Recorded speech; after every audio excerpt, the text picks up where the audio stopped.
Hello, hi, I'm Punita here from Huawei Global Training Center, and today we're going to discuss about the content, troubleshooting IP transmission faults. This is part 5. So let's look into troubleshooting IP physical layer faults. So basically when we talk about the physical layer, we are referring to the UMPT card. So over here, we are trying to monitor the Ethernet port indicator status, which is the LED. So we have the activate link and it should be blinking. We also have the activate link at the TX and RX at the fiber connection. So basically, if the Ethernet port LED, if it's green and there is a status of on and off, so basically the on status means that it is able to negotiate between the Ethernet port and the peer port. If it's off, the negotiation fails. So this is the meaning for the green link. For orange and yellow activation, if it blinks very fast, that means the port is receiving or transmitting data. And if it's off, the port does not receive or transmit any data. So the green indicator on either local eNode B or peer switch is off. If it's off, then we have to move into the next step. So the next step, if it's off, what we need to do here, we have to check the configurations. So basically, we have to run the list ETH port or display ETH port commands to check the Ethernet port configuration, especially at the port attribute speed and duplex. So basically, this is the speed and duplex. This one is the port attribute. So we have to negotiate it with the peer device. So in order to negotiate, we have to set ETH port. So the third step is that to isolate the fault. So take the figure from the figure example here. This is the hardware. So basically from the hardware, one of the port, the FEGE port, will be connected to the LAN switch. So this one is the switches. So they'll connect to the switch and they will test the switch port, whether it functions well or not, and test the port functionality between your laptop and the LMPT card. So basically we are doing two checks here. One is from the LAN switch towards your PC or laptop. The other one is from the UMPT LMPT card towards your PC or laptop. So basically this is how we isolate the fault and see whether there is any port faultiness in the board or in the switch level. So before we continue, so let's try to see the lab example for the commands that we have discussed earlier. So we will go to one of the sites here, right click MML. So first of all, I would like to demo the list ETH port.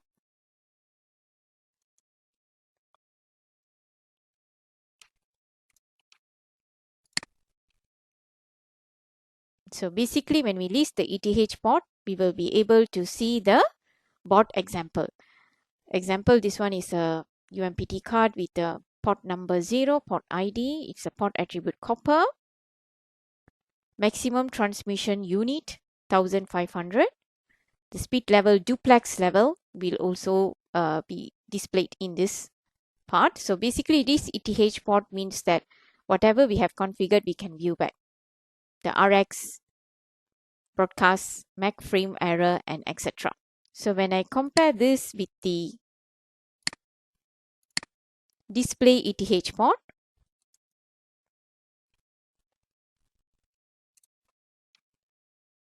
so display ETH port will give you the status of the board itself. Example, I have two ports, 0 and 1, but at the moment only one port is active, the other port is down. So these are the status from display ETH port. So other information will have the MAC address, loopback status, number of TX and RX packets transmitted. So these are basically some of the information and what is the local speed and local duplex, and the peer negotiation and the peer information. So basically they also include the peer information over here. What is the speed, what is the duplex, so you can negotiate with the peers from here. And last but not least, how many IP addresses are configured to this UMPT card. Set ETH port, on the other hand, it's actually to modify the peer negotiation if the value differs. That's all. So these are the three important commands that we have discussed earlier about the ETH port.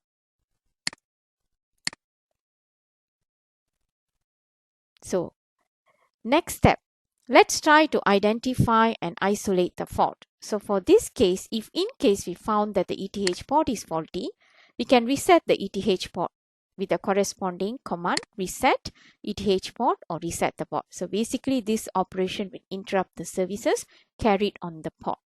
So when we reset the ETH port, it will reset the port and restart the automatic port negotiation if there is some difference.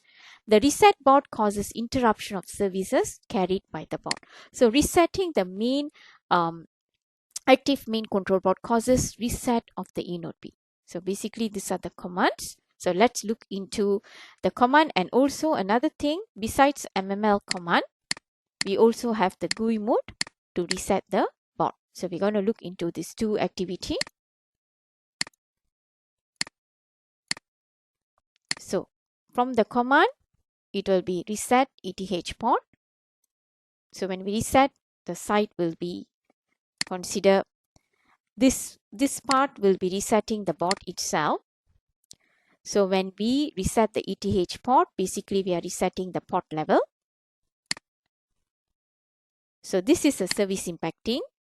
So the services carried on this port, or it will disconnect the OM channel. So there will be an interrupt. So it's not advisable to basically execute this command if there is no necessity. We cannot do it simply. So that is reset ETH port. For this sample, because this is a demo, so I'll show you how we can, what are the things we can see.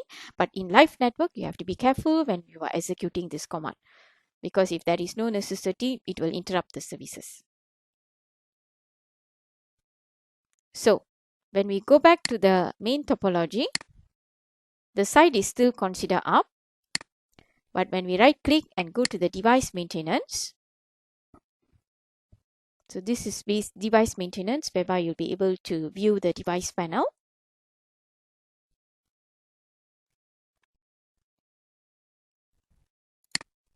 So from the reset ETH port, it will not reset the whole base station. But reset bot, yes. When we reset the bot, the whole base station will get reset. But ETH port, it will just reset the port level. So next, we will move into the GUI mode from the device maintenance.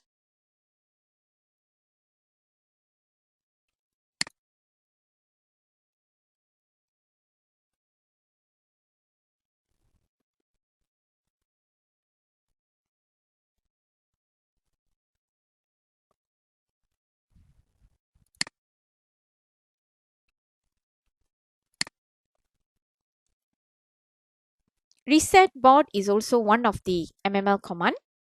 So here we need to actually insert the information of the UMPT bot, which is always at slot number 7, but we may not execute because it will make the site down. So this is resetting the whole base station, consider, because UMPT is the main control bot.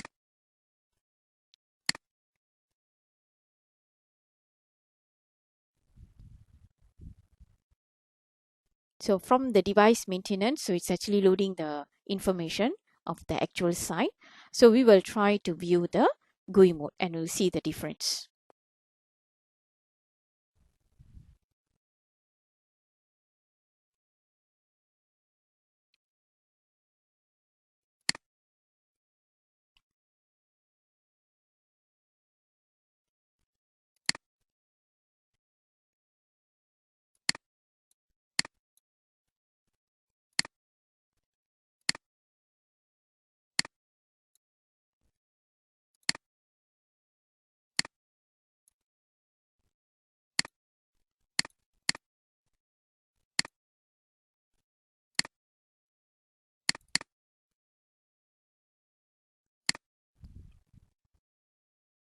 So basically it will update the configuration, the software from the actual site to the remote client. So this is the progress of updating the software to be equivalent with the actual site. So this will be done at the remote site. So currently that is the process which is taking place here.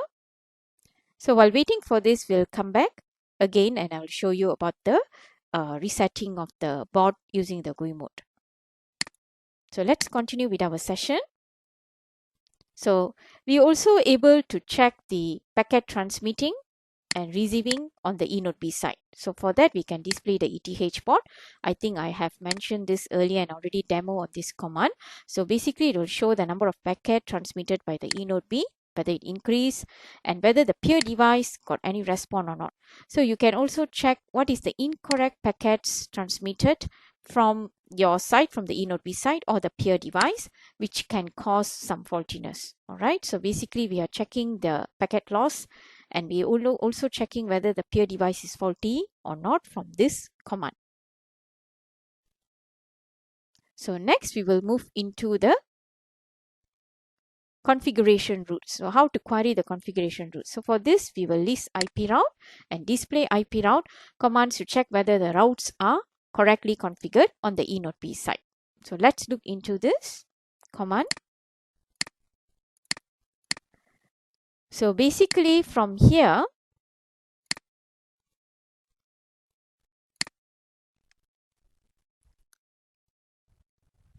the topology is ready. So let's try to view the GUI mode for the reset board. I think I'll continue the earlier session. So when you right click at the main control board, you can reset the board. So when you reset the board, it basically will reset the whole base station. So because this is a demo, I will execute it. But when it comes to live network, please be aware of the condition first before you reset the board, because this is service interruption. So you can see that we have we have already succeeded. So when we go back to the topology, you will see the site will reset shortly. All right. So meanwhile, while waiting for that, let's look into the IP route command. So when I right click on the site, I can list IP route.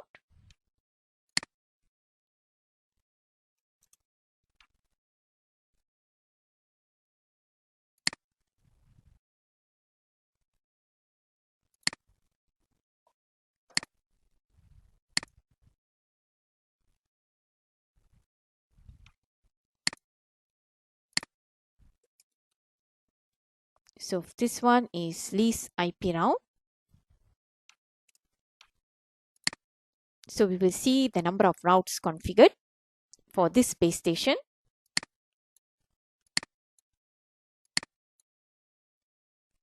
So for this particular base station, there is no route configured. So because we have no configured routes for this command, sometimes it can be another command as well. So when we display the IP route, it will also be empty because this base station is currently establishing an OM channel. So basically there is some actual OM channel issue at the site level. So it is like disrupting the command to be executed. So we can say that it's not really configured, but basically we were unable to view the commands configured due to this issue. So I'm going to switch to another site. So we can see that the site that we have reset earlier, it will take some time. Can you see it is down? So basically it will take a few minutes to basically up the site. All right. So that is the difference. So display IP route. So we'll continue with the other commands. So we have another new model command. Earlier one, we are referring to the old model.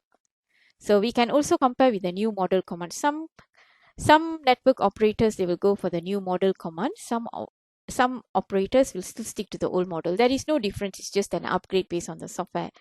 So basically, this is the new model, list IP route and display IP route. So the function is still the same. we still need a gateway, we still need a route, okay, for a peer and local devices. So that's what we're going to see next. So let's go back to our lab. So from here, I'm going to see whether the site is up or not. Okay, TDD site is still down, so I'm going to stick with the FTD site, and we're going to try the similar command with the new model. So this one is IP route 4. So the NE is disconnected for TDD. So basically we switch back to FTD network. You'll try this command again.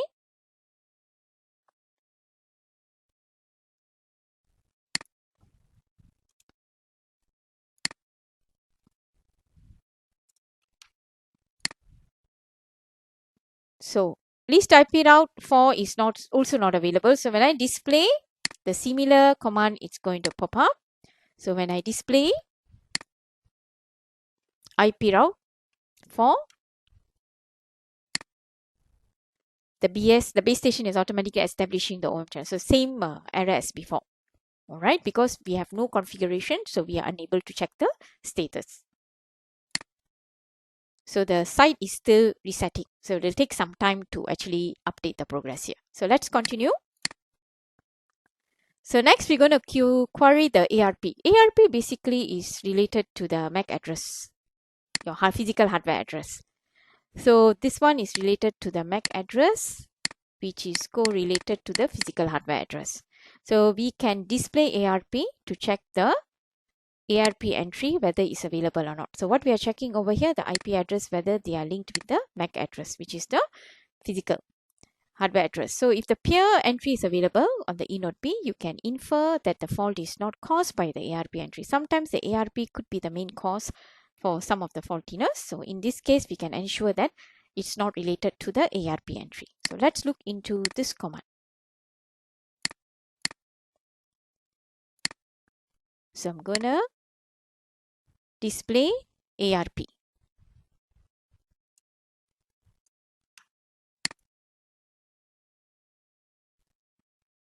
So we still have the similar error here.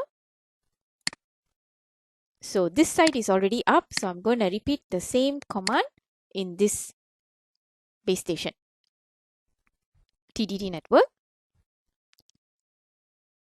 So I'm going to display the ARP again and also the other commands related to the IP route earlier. So display ARP. So you can see there is some values over here. So the IP address and the MAC address. So there are 3 IP address and there are 3 MAC address. So this is basically what we are looking at. Next, we are going to move into the list IP route and display IP route. So I'm going to show you the old and new model. This is the old one.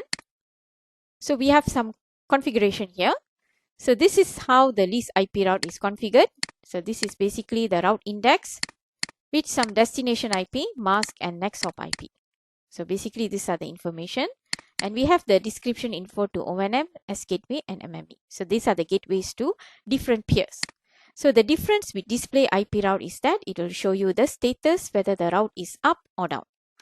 So when I display the IP route, you can see whether the valid status IP route is valid or not, what is the protocol, and some other information related to the route. Mainly it's the status. So this is old model command. How about new model? So when I list the IP route 4, there is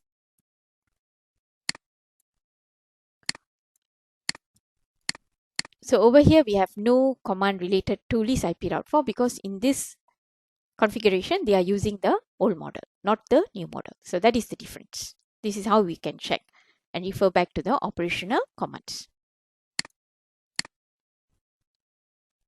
So next we are going to look into the problem if the eNode B still has not learned about the ARP. What we can do, we can start mirroring, port mirroring.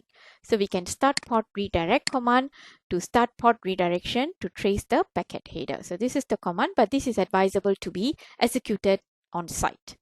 That will be more accurate when you do local commissioning Basically, you are trying to mirror the source port number with the destination port number. So this concept is called port mirroring, similar to the Wireshark concept, similar to the Wireshark tool.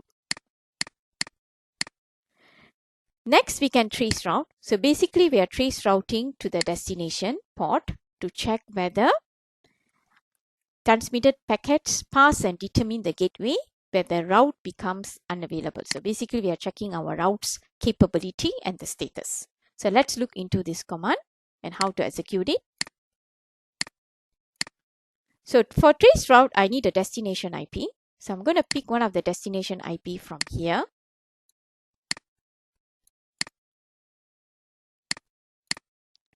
Then I'm going to proceed with the trace route command.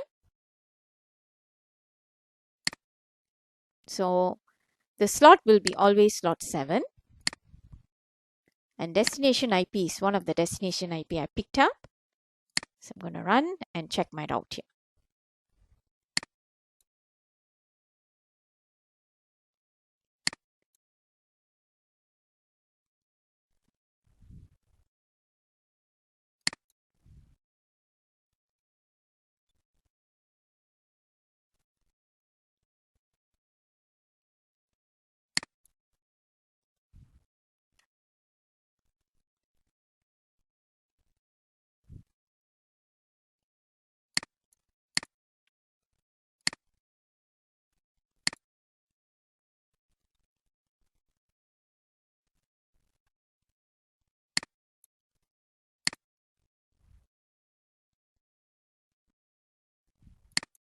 So trace route will show you some results, whether how many hops it was executed.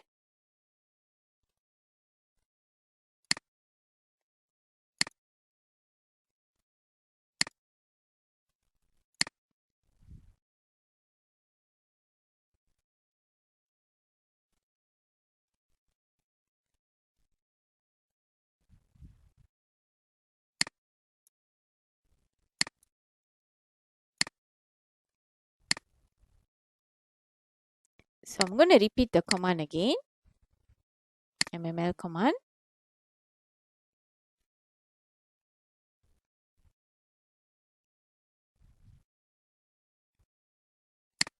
So I'm going to trace route.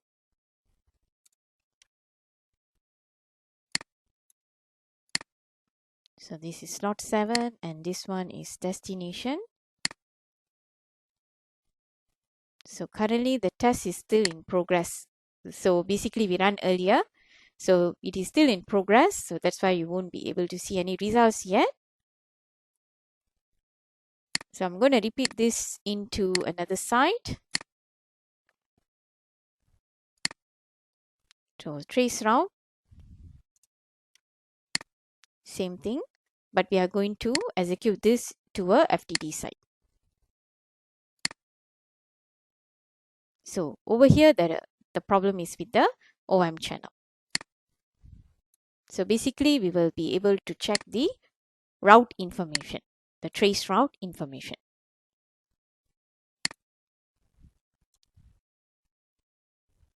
So we can basically view the trace task based on what we have. This one is related to the user trace information. Earlier one, we are executing the route information. So we can only repeat the process once the trace route completed.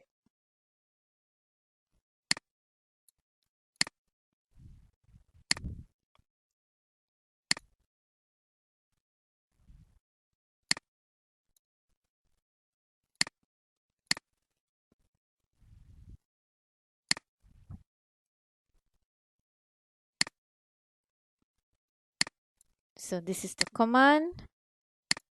So I fill up the information again to retry whether the task has completed. So for this kind of scenario, we might need to wait a while. And if you want to repeat, you have to wait until the task is completed. So usually these are the kind of information or notification they will tell you when you want to re-execute the task. So, Q&A session. True or false? The ARP aging period is 10 minutes on the eNote B. Yes or no? The answer is no.